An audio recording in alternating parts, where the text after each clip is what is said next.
The idea that we can learn new information while sleeping is one that has been explored in science fiction as well as scientific investigations. The idea is especially appealing because it suggests that learning can be effortless.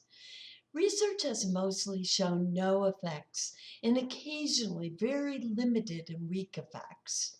It has thus been concluded that sleep learning is, at best, a very weak phenomena and therefore an impractical way to acquire new information. However, while we don't appear to learn new information while sleeping, there is ample evidence that sleeping strengthens learning and memory of recently learned information. That is, information you learned while previously awake. We'll explore this later when we cover functions of sleep and dreaming. What about music during sleep? Sanchez and Bootson did a music study in 1985 to determine if music helped or hindered sleep. They had participants try to take a 2-hour nap while listening to white noise, soft rock, classical music, or hard rock. The type of noise made a difference in how long participants were able to sleep.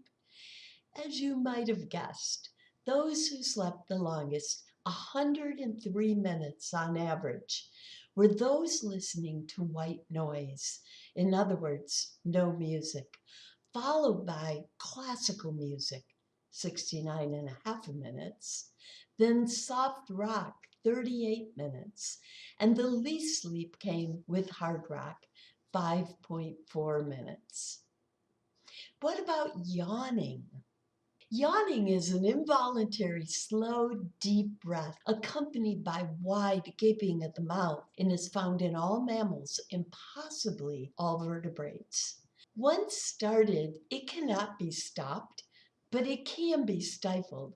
However, a stifled yawn is not satisfying. Only a fully realized gaping mouth yawn is. Try this once. The next time you feel like yawning, force it through your nose or clench your teeth. Then compare that to how you feel after a fully realized yawn. The functions of yawning are not yet conclusively known. It is a common myth that we yawn because our brain needs more oxygen. It is true that yawning includes extra expansion of the lungs, resulting in more oxygen intake and more blood going to the cortex of the brain. However, breathing pure oxygen does not cause yawning, so we can eliminate that theory. Although not well understood, the functions of yawning do seem related to alertness, nonverbal communication, and possibly evolution. Yawning tends to occur when we need to be vigilant but are in a non-stimulating situation. Thus, the alertness function in the fact it most likely occurs shortly after waking or shortly before going to bed. We tend to yawn when we are bored, thus the often unintended nonverbal communication function. Finally, it is hypothesized that yawning evolved in humans because it helped to synchronize bedtimes in our early hunting-gathering ancestors, thus the possible evolution function. Some non-human mammals show two different varieties of yawns. Both involve a wide mouth and impressive tooth display, but one communicates threat or aggression and involves wide open eyes, while the other communicates dominance and or readiness to sleep and involves closed eyes. Yawning among humans is highly contagious, explained at least partially by the power of suggestion. Seeing others yawn, hearing a yawn, even reading or hearing about a yawn increases the urge to yawn.